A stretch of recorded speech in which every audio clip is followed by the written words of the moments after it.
Assalamualaikum warahmatullahi wabarakatuh. Saya Baya Frisna Sumaida dari Prodi Ilmu Kelautan dengan NIM P1N021 akan menjawab pertanyaan nomor 1, yaitu sebutkan dan jelaskan kaidah-kaidah dasar fikih dan sebutkan 5 contoh implementasi kaidah dasar fikih dalam kehidupan sehari-hari di daerah kalian. Kaidah pertama yaitu الأمور بمقاصدها. setiap sesuatu yang bergantung pada maksud atau niat pelakunya. Dalil kaidah ini antara lain adalah firman Allah, وليس عليهم جناح فيما أخطأتم به ولكن ما تعمدت قلوبكم. artinya tidak ada dosa atasmu terhadap apa yang kamu hilaf padanya, tetapi yang ada dosanya apa yang ada disengaja oleh hatimu. Quran Surat Al-Ahzab ayat 5. Hadis Rasulullah dari Umar bin Khattab. إنما الأعمال بالنية ولكل امرئ ما نوى. Artinya, sesungguhnya amal tergantung niatnya dan setiap orang hanya mendapatkan sesuai niatnya. Contoh, apabila ada seorang berkata, saya hibahkan barang ini untukmu selamanya, tapi saya meminta uang 1 juta rupiah. Meskipun katanya adalah hibah, tapi ada permintaan uang, maka akad tersebut bukanlah hibah, tapi merupakan akad jual beli. Kaidah kedua, اليقين لا يزال بالشك. keyakinan tidak bisa dihilangkan karena adanya keraguan. Dasar kaidah ini hadis Rasulullah. الشيطان ليأتى أحدكم وهو في صلاته فيقول له حدثت فلا ينصرف حتى يسمع صوتا أو يجد ريحا. رواه ابن ماجه وأحمد.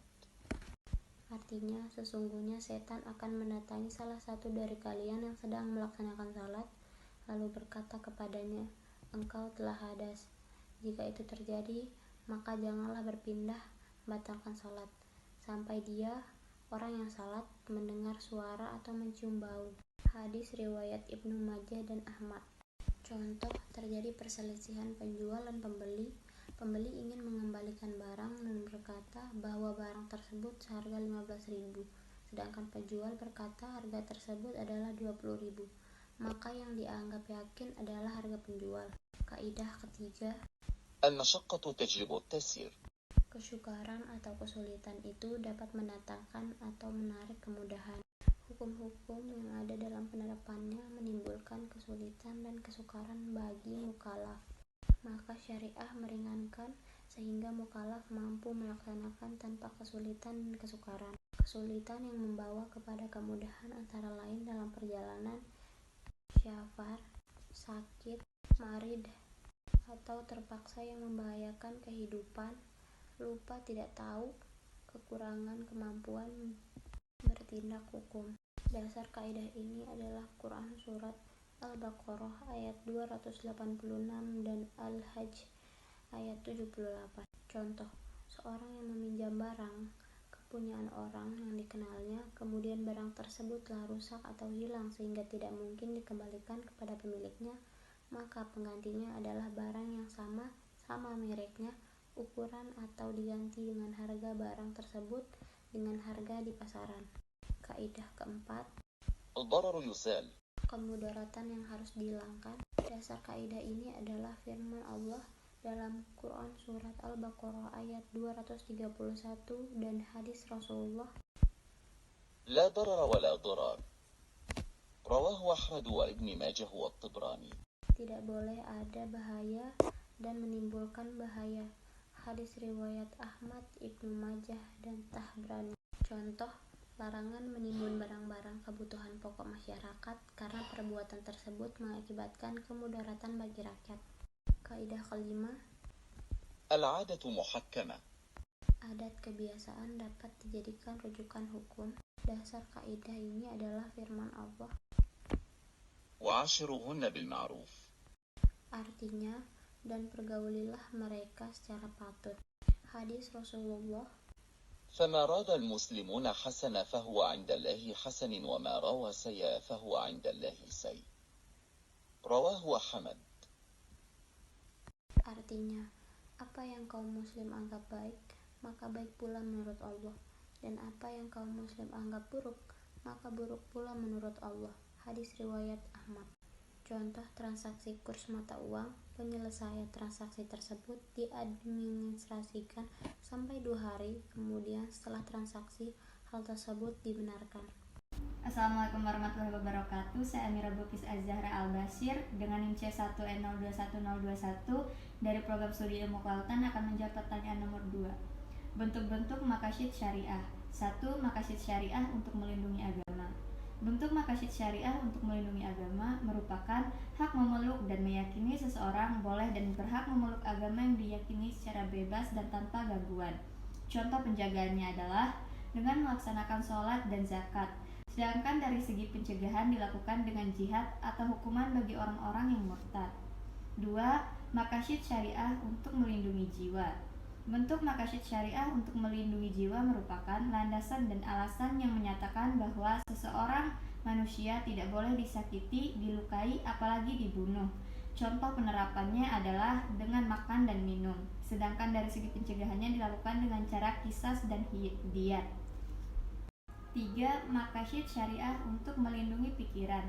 Bentuk maqasid syariah untuk melindungi akal pikiran berangkat dari hal ini, maka segala hal yang menyebabkan hilangnya akal menjadi tidak boleh, termasuk di dalam mengkonsumsi narkoba atau minuman keras. Termasuk dalam hal ini juga adalah kebebasan berpendapat secara aman bagi setiap orang. Contoh penerapannya dalam bentuk penjagaan dilakukan dengan makan dan mencari makan. Sedangkan dalam bentuk pencegahan dilakukan dengan menegakkan hukum bagi pengonsumsi narkoba. 4. Maqasid syariah untuk melindungi harta. Maqasid syariah untuk melindungi harta menjamin bahwa setiap orang berhak memiliki kekayaan harta benda dan merebutnya dari orang lain merupakan hal yang dilarang, baik dalam bentuk pencurian, korupsi, dan lain sebagainya. Contoh penerapan hal ini dilakukan dengan cara melaksanakan jual beli dan mencari rizki. Sedangkan bentuk pencegahannya dilakukan dengan hukum potong tangan bagi pencuri dan menghindari riba. 5. Maqasid syariah untuk melindungi keturunan. Maqasid syariah untuk melindungi keturunan membuat maka zina menjadi terlarang karena dapat memberikan dampak negatif, baik secara biologis, psikologis, ekonomi, sosial, nasab, hukum, waris, dan lain sebagainya.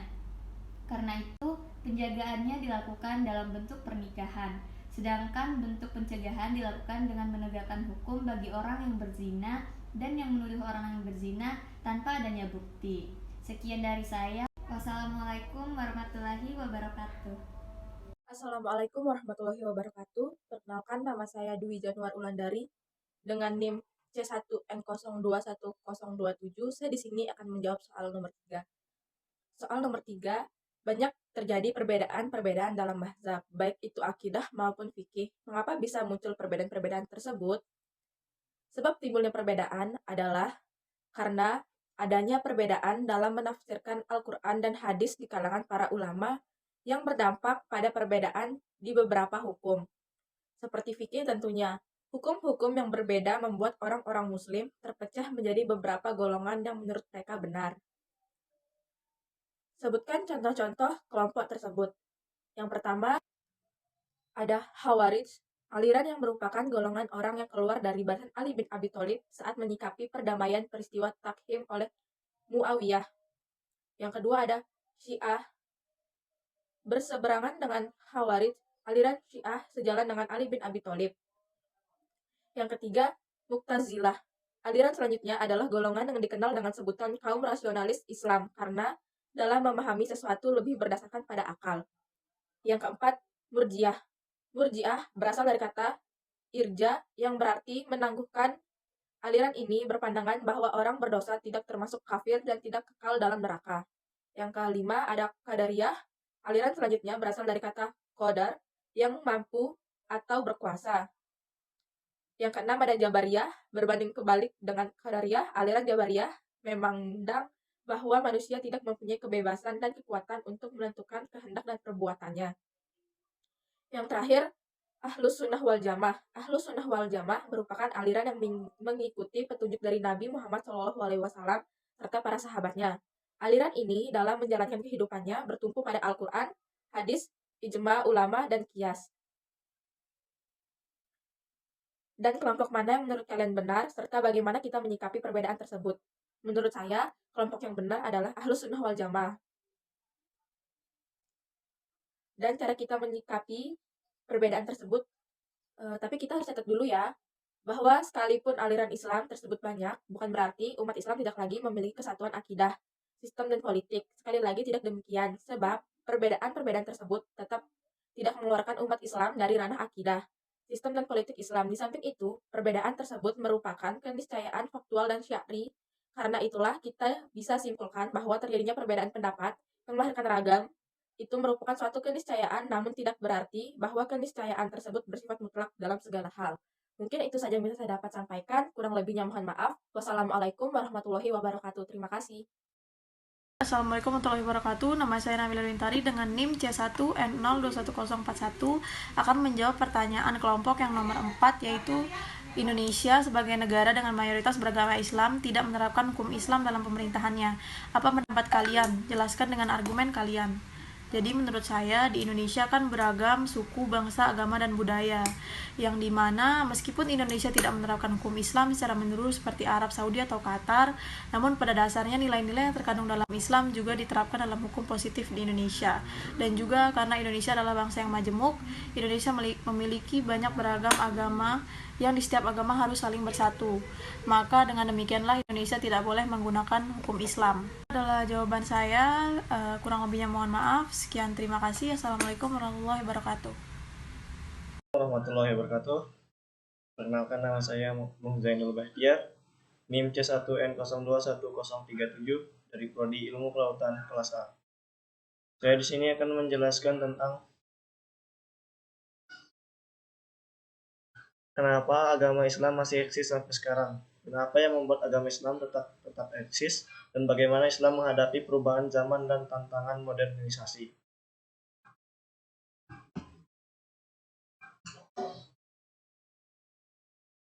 Yang pertama, Syekh Abdurrahman Ahmad Asy-Syirbani dalam bukunya Muzakarah Masturat mengutip Quran Surah Ali Imran ayat 19 yang berbunyi, yang artinya sesungguhnya agama yang diridhoi di sisi Allah hanyalah Islam. Tiada berselisih orang-orang yang telah diberi Alkitab kecuali sesudah datang pengetahuan kepada mereka. Karena kedengkian yang ada di antara mereka, barang siapa yang kafir terhadap ayat-ayat Allah, maka sesungguhnya Allah Subhanahu wa taala sangat cepat hisabnya. Menurut Ma'ruf Misbah dan kawan-kawan, perkembangan peradaban Islam yang dilandasi dengan semangat persatuan Islam telah ditanamkan Rasulullah SAW sejak awal perkembangan Islam di Timur Tengah. Kemudian dalam praktiknya, seiring dengan makin luasnya wilayah kekuasaan Islam, gesekan atau kebudayaan masyarakat setempat memengaruhi umat Islam untuk mengadopsi dan mewarnai peradaban lokal yang disesuaikan dengan ajaran Islam. Dari proses semacam inilah peradaban Islam terus berkembang dari peradaban kebudayaan, bangunan, bahasa, adat istiadat, hingga pada ilmu pengetahuan. Ada 3 sikap yang diambil oleh masyarakat Islam dalam menyikapi modernisasi, yakni menerima tanpa ada sikap dan pikiran kritis, mengutuk bangsa Barat atas seluruh budayanya, mengambil budaya Barat yang positif, dan membuang serta menghindari budaya yang menurut mereka negatif. Mungkin hanya itu yang bisa saya sampaikan. Kurang dan lebihnya mohon maaf. Wabillahi taufiq wal hidayah. Wassalamualaikum warahmatullahi wabarakatuh.